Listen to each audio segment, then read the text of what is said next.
top 8? Quarters? This is Yes, losers quarters. top 8. No, it's quarters?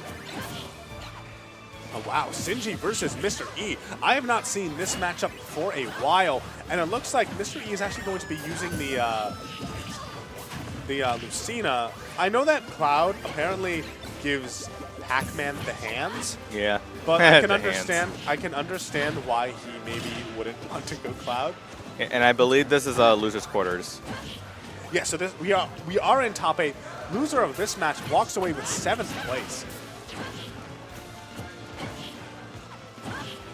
Ooh, and some really nice pressure from Mr.E. And so one thing we see all the time, probably Mr.E's strongest aspect of his gameplay is his ledge trapping. When he puts you on the ledge, it doesn't feel like there's anything you can do. He's just so effective at putting people there and just keeping them in that disadvantage state.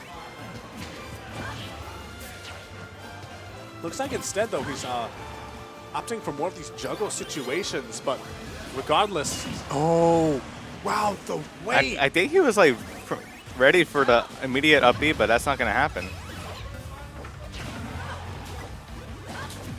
Well, I think Sage took it over now first. Anyway, so ooh, nice snipe with that apple, but it's not going to be enough just yet. Oh yeah, he's a long way from killing him. Yes, Lucina not particularly all that late. Oh, wow, that was an interesting trampoline. So she is a midway, and Pac-Man already struggling to kill, and on Battlefield no less.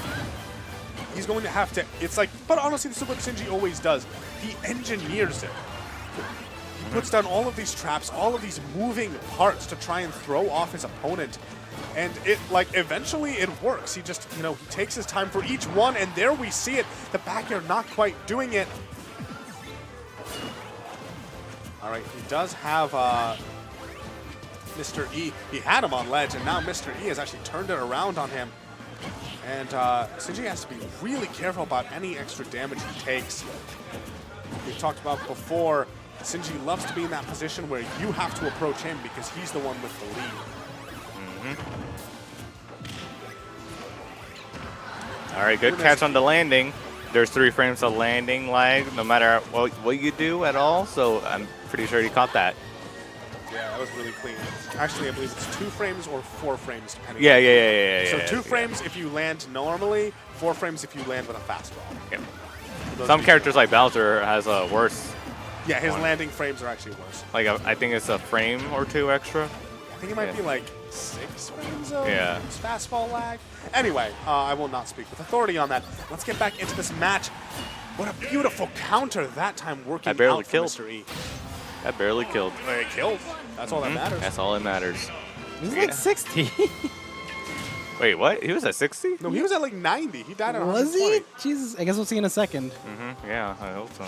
No, you're right. Okay, It did barely kill. Jesus Christ. I guess he didn't hit him with the strong hit. Actually, it skills based on damage, doesn't it? Yeah. Yes. All right, we're going to be getting Lilac game 2. Very interesting. I assume that FD was banned. That, of course, is usually Sinji's go-to stage. But, so I feel like Pac-Man's traps on Lilac get even more creative. You know, the guy already, he requires geometry to play. Oh my. Thank goodness you shield dropped right before that.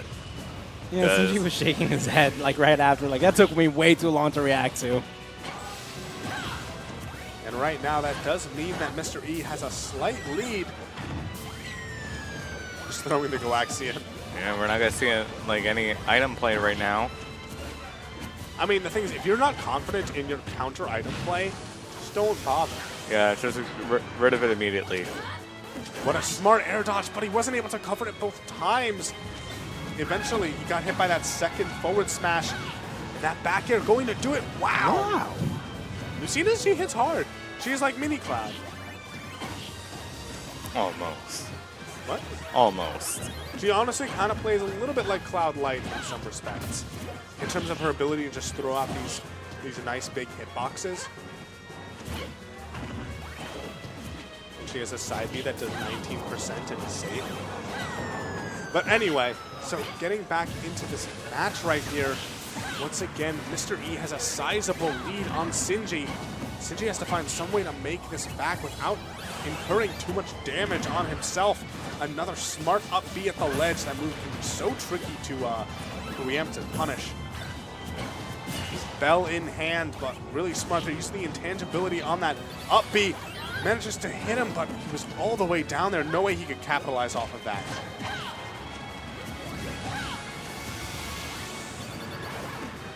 I'm surprised he didn't like hit his head on Lilat. I feel like Sinji is the type of person who would practice his bonks, Sure. even on a a tilting, mercurial stage like Lilat. Oh, that's a free punish right there. This is looking pretty grim for the Pac-Man. Going way out there. Yeah, and that's what Mr.E loves to do, and that backer is definitely going to take it. Yeah. I wonder if that's sort of like a mind game where I would like to actually look at if often when he does it, and then the person makes it back to stage, do they often buffer their get-up option? I believe so, because they don't want to have to deal with that kind of pressure again. Yeah, and so like, Sinji definitely picked an option immediately the moment he got back on the ledge. yeah, I'd be curious if that's like a thing that very consistently works out. So he throws him off, he goes way out there. Sinji manages to make it back, but yeah, I think it was a get-up roll? He was jumping. Jumping, yeah. But that was a buffered option then, I believe. Yep. I wonder if that's like, that might be some like next level mind game stuff. Yeah, everyone wants to get back on the stage. Yeah, Mr.E going to take it 2-0. And we're getting Austin? Yeah, he doesn't. Austin? Oh, and he's got the tongue out. He don't play this game. Is this Sage? Are we gonna